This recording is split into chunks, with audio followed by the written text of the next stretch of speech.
Morning. Good morning. Welcome to the service of the Unitarian Universalist Church of Amherst.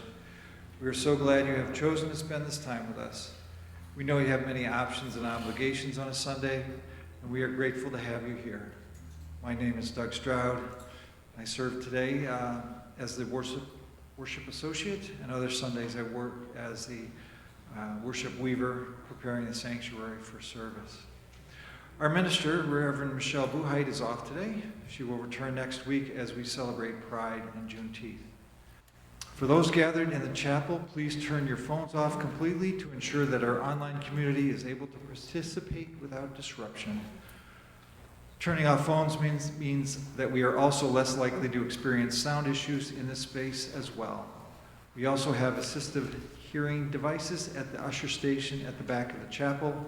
If you're new to Unitarian Universalism or to this particular congregation, I invite you to relax and participate as fully as you are comfortable. You're welcome to move when we move or to remain seated. We trust you to do what is right for your body and spirit. And now our guest speaker, John Snodgrass, will offer some words of welcome. John. Well, good morning. Good morning. You know, when I came in this morning, somebody told me a wonderful story about a parrot, and it reminded me of a terrible story about a parrot. You know, they say there was this woman who owned a parakeet, but it developed kind of a nasty vocabulary and would say the most inappropriate things, especially when guests came over. And the thing just got worse and worse, the situation, until finally she took it to the veterinarian and asked if there was something that they could do to the vocal cords. The vet said, you know, the thing to do in a situation like this, when he does it, you just put him in the freezer for about 5 minutes. She said, what? Absolutely not. And she took the parrot and she left. But the situation kept getting worse. And finally, one day when the minister came over, the parrot said just the bluest word you ever heard. And she got so embarrassed that she took the parrot into the kitchen, put it in the freezer. 2 minutes later, she took it out. She said, what do you think now? The parrot said, I'll be good. But the turkey in there, what did he say? Well, I told you it was terrible. Welcome to this place, which we make holy by our presence. These doors are open to all. Bring your brokenness and bring your power. Bring your fatigue, your early morning aches, and your energy. For here you need not hide, nor pretend, nor be anything other than who you are and who you are called to be. Come into this place where the ordinary is sanctified, where the human is celebrated, where compassion is strength. Welcome to this place. Together we make it a holy place. And now let us gather ourselves together as we open our hearts with a morning song. Come, come, whoever you are. We'll sing it through 3 times. And please stand as you're able.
All that we have ever loved and all that we have ever been, stands with us on the brink of all that we aspire to create. A deeper peace, a larger love, a more embracing hope, a greater generosity of spirit, a deeper joy in this life we share together. Each week when we gather, we begin with the land acknowledgement. In this rite, we honor our connection to the earth and offer our gratitude to the only planet in the whole universe that can create and sustain us. We pour this libation to symbolize our spirit, to care for this precious home for our spirits, to speak and act on behalf of the earth, and to seek to partner with those who are indigenous to this place, that we and our descendants may also bless and be blessed. It is our custom when we gather to light a chalice. This chalice is a cup of our vessel. This chalice is a cup or vessel that symbolizes the gathered community and is the symbol of our Unitarian Universalist faith. Please join me in our chalice lighting words. We gather this hour as people of faith, with joys and sorrows, gifts and needs. We light this beacon of hope, sign of our quest for truth and meaning, in celebration of the life we share together. Our gathering music today is found in the gray hymnal, number 360. Here we have gathered. The words are also projected up front. Please rise in body and spirit as we join our voices in song.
Douglas Steer, a Quaker teacher, says that the ancient question, "Who am I?" inevitably leads to a deeper one. Whose am I? Because there is no identity outside of relationship. You can't be a person by yourself. To ask, "Whose am I?" is to extend the question far beyond the little self-absorbed self and wonder, who needs you? Who loves you?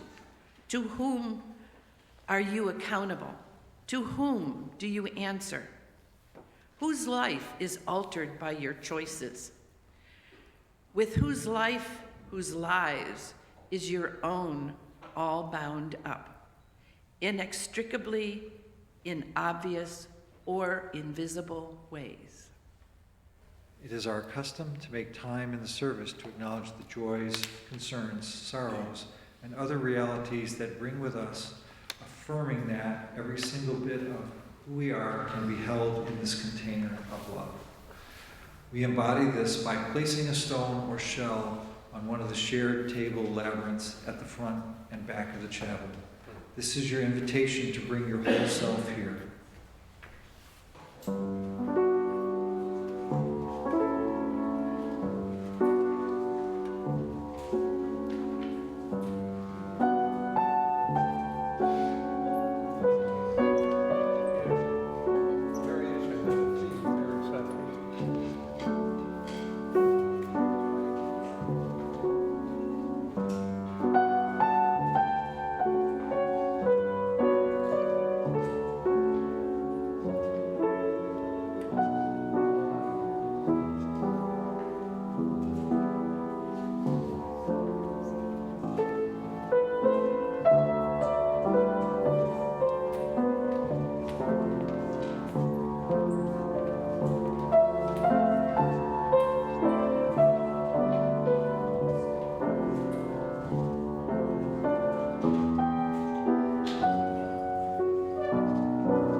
I have placed the final stone in recognition of the joys, concerns, sorrows, and other realities of those who are participating online. You are embraced by this community.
Now John Snodgrass will offer a time for all ages. Today, and it sounds like there's something stomping around in the Wonder Box. What do you think? Do you want to find out what's inside?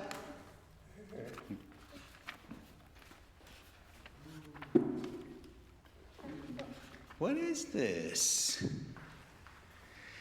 Now, this is called We Are Starlings, inside the mesmerizing magic of a murmuration. And let's find out. Let's find out what this says. Let's find out if I can read this upside down. We are starlings. This morning is chilly. We are restless to leave this cold place. We take to the air and we meet up with more starlings. And more. We fly for days. We are a giant flock now. There are hundreds of us. There are thousands of us. There are millions of us. We fly, all of us together. We'll flap and flap our wings, making a murmur even those on the ground can hear. We have become a murmuration of starlings. We find strength and safety in numbers. We find warmth in numbers. We pay attention to the birds nearest to us. We are allies. Our allies each have their own allies. We all guide each other. Oh no, a peregrine falcon. We must get away. I veer, my allies veer, their allies veer. We all change course. Different birds fly closer now. We make new allies. We twist through the sky like giant snakes, or like we're fan out like humongous wings. We loop back over ourselves in figure eights. We dance and dance and dance. That is our way. A sudden plop to the earth, the starling way.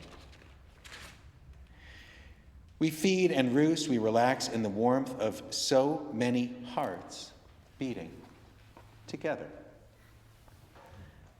Now, this is a story about how we can be safer and happier in a group, which is an interesting story to hear when you're the only kid sitting up here. Thank you. Thank you for joining us today, and it is now time for education. Sing her out. Go in love, our hearts go with you. Go in love, our hearts go with you. Learn love with them. God with light in all you do.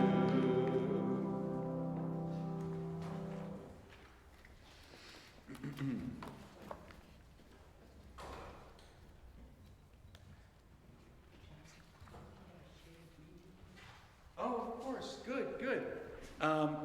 Hold that thought. We have a shared reading.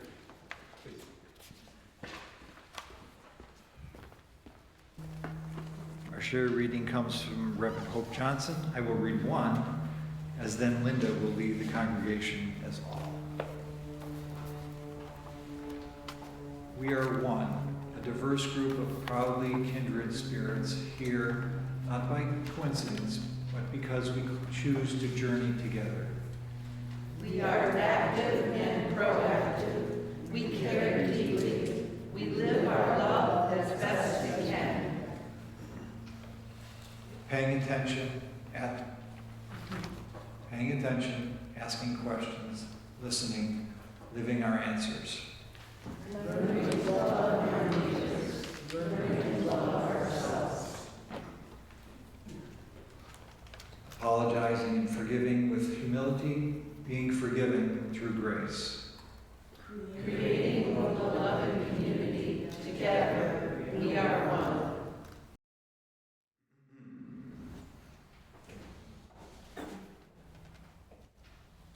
The birds are returning. I was going to do a whole sermon about birds flocking together, but it didn't achieve liftoff. And it occurred to me that here in Western New York, when we see the flocks of birds returning, we just want to get straight to the point. Summer is coming. I can say that with cautious confidence because my wife Elizabeth isn't here. Elizabeth is a person for whom winter is always coming. A person for whom the glass is always half full of hot tea for a cold day.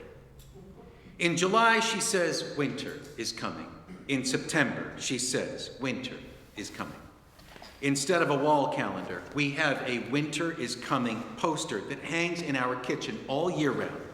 Even in February, she says winter is coming, and I think winter is here already. And then I realize she's talking about next winter. Then we always get this warm week in early March, and I say, spring is coming. And she sniffs the air, listens to the sounds of the birds and the breeze through the trees, and says, no, wait till May. Then we get blizzards and icy blasts and gales through March and April, and spring arrives precisely when she prophesied it would. In 20 years of marriage, this little conversation has become one of the cycles of nature. Sunrise, sunset, year in, year out, I get these little reminders that Elizabeth is always right. And I'm not bothered by it because when Elizabeth is right, it indirectly means I'm right too because I married the right person. But now in this first week of June, I nervously predict that summer is coming. And with the inevitable cycles of nature as summer approaches, it's time to contemplate the mysteries of Stonehenge. Do we have the clicker here? Oh, yes, please.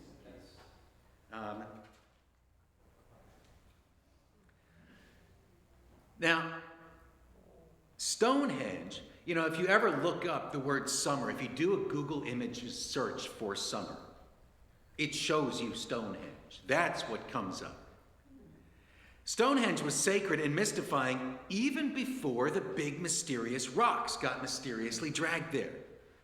During some archaic ice age, a solemn procession of glaciers passed through England's Salisbury Valley, dredging a groove that aligned with the midsummer sunrise. Then, 10,000 years ago, people dug pits along this axis to erect 3 massive wooden pillars, perhaps big totem poles aligned with a giant tree. Ironically, this earliest phase of sacred architecture was discovered while enlarging the tourist parking lot in the 1960s. They paved paradise and put up a parking lot, Joni Mitchell sang. But in this case, actually putting up a parking lot revealed this buried secret about paradise. Maybe someday, while building a Starbucks for Stonehenge sightseers, excavators will finally unearth some ancient rune stone or whatnot, explaining what the heck it all meant. But I sort of hope they don't, because I feel like that would ruin all the fun of pseudoscientific speculation. See, that would have been a big hit at the archaeology convention. Anyway, the original construction at the site was wooden, and shepherds held parties there for centuries. We know it because of their trash. They were ancient litter bugs, throwing parties, smashing their beer pots and mead mugs, and tossing bones of animals that they had eaten at giant midsummer barbecue parties. You can learn a lot about people by digging through their trash. I was once told that Stonehenge was a solar clock, so that stiff Brits could always be perfectly punctual with their planting and harvesting. But if you plant in June and harvest in December, you would be too feeble from starvation to drag big rocks around. I guess if you planted in December, you would get to be pretty muscular from plowing through a frost. But I don't think anything would sprout in June. Anyway, it was built before farming caught on in Britain, and if the early British farmers needed to know when to plant, they would not need a giant stone sundial. They would just ask someone like Elizabeth, who would sniff the air, listen to the birds, and say, "Winter is coming." Stonehenge is the most famous of about 20 stone circles scattered throughout England, Ireland, and Scotland, erected between 4,000 and 5,000 years ago. Now, they were not village churches. Archaeologists don't find evidence of communities actually living around these monuments. Actually, they tend to be situated between the territories of nomadic shepherding tribes, which suggests that they were pilgrimage sites for seasonal, intertribal gatherings. Even when we look closer at the rocks themselves, we find that these stone circles were composed of individual stones carried from different regions, sometimes carried up to 6 miles to be gathered together in a circle. A Stonehenge is something like a stone soup in that old story about individuals contributing to a communal pot. Shepherding tribes would generally avoid each other, but apparently they would build these things for their biannual intertribal gatherings, like an interfaith worship service, with each different religion contributing a sacred stone so that they would all feel represented there. Some of these stones weigh 25 tons, the equivalent of 8 pickup trucks. And it was a circle. There was no cornerstone. Nobody's tribe got to be represented by one special stone. This is what you needed the solar clock for. Because in interfaith gathering, you want it clearly agreed when everyone needs to show up. And during the Henge period, the archaeological record shows a decline in warfare, a remarkable lack of fortifications, and very little evidence of social inequality. No high-status dwellings or lavish royal burials. It really sticks out from other architectural marvels of that era, like the Egyptian pyramids, symbols of top-down hierarchy. Stonehenge is a horizontal circle, a sign of equality. And not just human equality, the orientation is inward and outward, situating celebrants in relation to the forest, the animals, the hills, the natural world around them. Instead of a triangle pointing to some superior supernatural otherworld above. I don't want to go too far out on a stone limb here. But in the Britain of this era, we don't find the warrior tombs, the burial waste of toxic masculinity. The concentric rings of ditches, mounds, and stones suggest a feminine unity of nature. Not that the stones themselves represented goddesses, but that they were like jewelry on a giant earth mother, like a belly button ring. The henge also has a masculine consort, this guy over here, the 16-foot heel stone, who stands alone by himself, 250 feet outside of the feminine circle. But twice a year, he can pay a visit, reaching his shadow to touch the center of the circle on the sunset of the winter solstice and the sunrise of the summer solstice. Stonehenge is a solar clock marking time as a repeating cycle of seasons. In nature, we can easily see that all of time is in circles. The stone circle is symbolic of reproduction, a biological clock with annual cycles of nature's renewal, fertility, sterility, renewal, and so on. It is a womb, and thus the mysterious Stonehenge casts the world around it as a large-scale replica of a fertile goddess. What kinds of rituals were originally practiced at the circles, we just don't know. If shepherding tribes were gathering twice a year to celebrate fertility, it's possible that things got frisky. For these tribes, it was a yearly chance for sheepish teenagers to meet other teens that they were not closely related to, like going to church camp or a concert camping festival.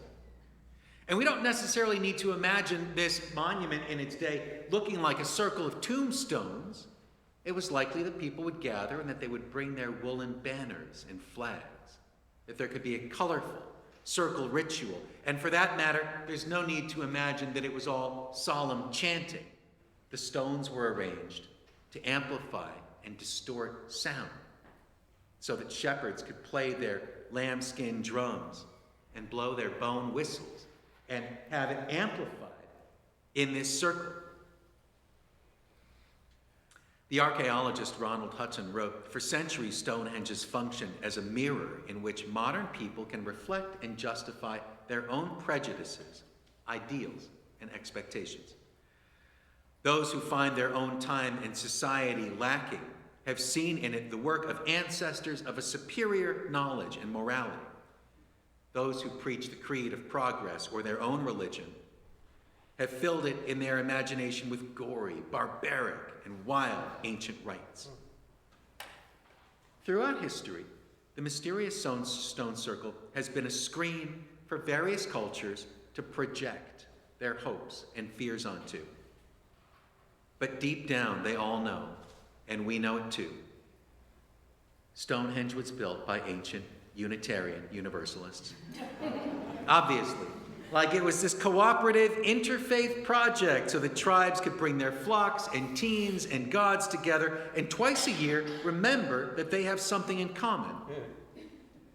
Human beings are naturally tribal, suspicious of people who are different, with a special animosity toward others who are most like themselves, but just different enough to be infuriating. We are naturally tribal, but when summer comes, even the most disagreeable of neighbors have to admit that we are all human beings, and it feels good to sing together. We flourish together. This summer, tourists from all over the world will flock to Stonehenge, coming from all directions, even more than usual, since the United States has declared a Cold War on tourism. And when the tourists gather for the English solstice ritual, I hope that they can put away their phones for a minute, take a break from taking pictures, set aside the architectural mystery, and appreciate a moment of togetherness. It's one thing that we can all agree on. I won't make it to Stonehenge, but in the Snodgrass house, June 21st is the one day of the year when Elizabeth and I can agree that summer is coming. Thank you.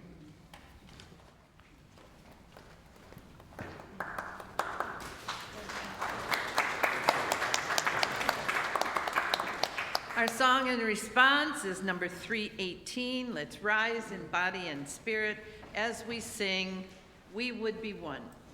Number 318 on the screen.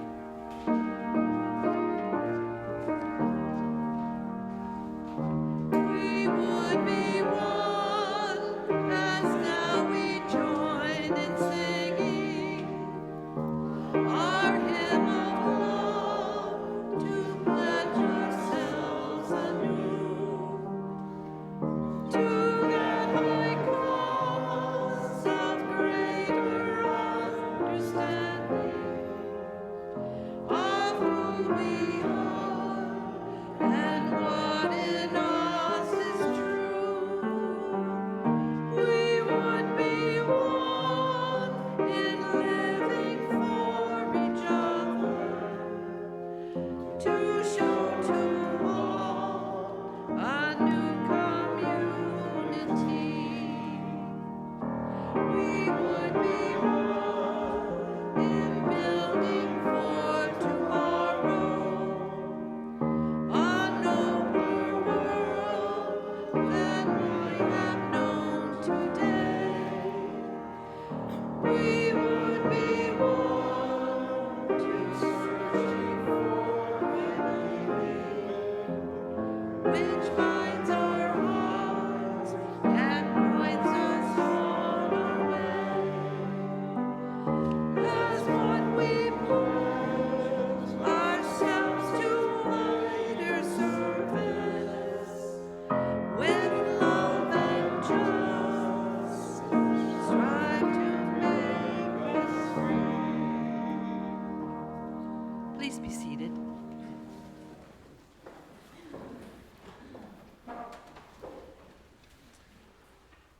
As our service draws to an end, our service to the world is ready to begin.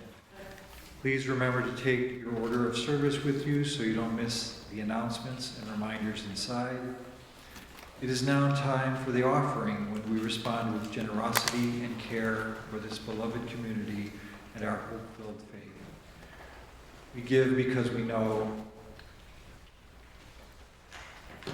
we pick fruit from trees we did not plant. We drink water from wells we did not dig. This is as it should be, so long as we dig and plant for those who come after us. The offering will now be gratefully received.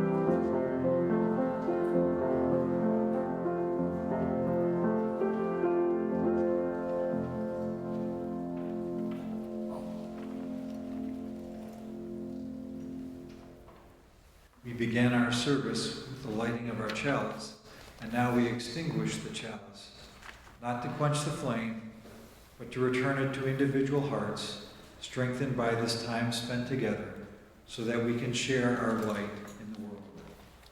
Please rise and bow to your spirit and join your voices with mine.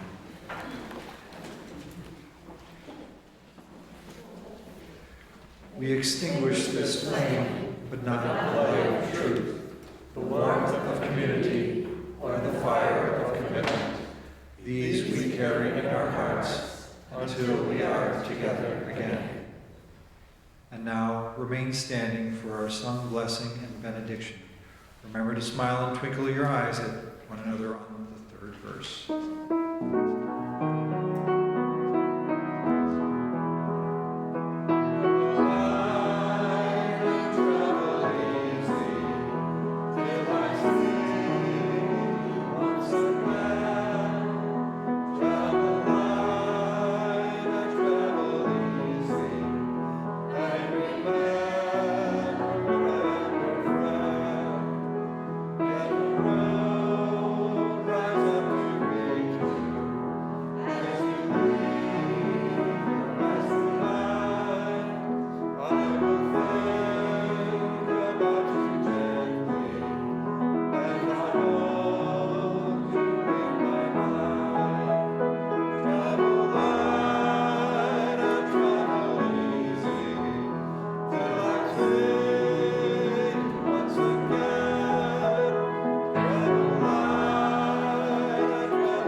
Together we have sanctified this space. If you have found strength and comfort here, share some out there.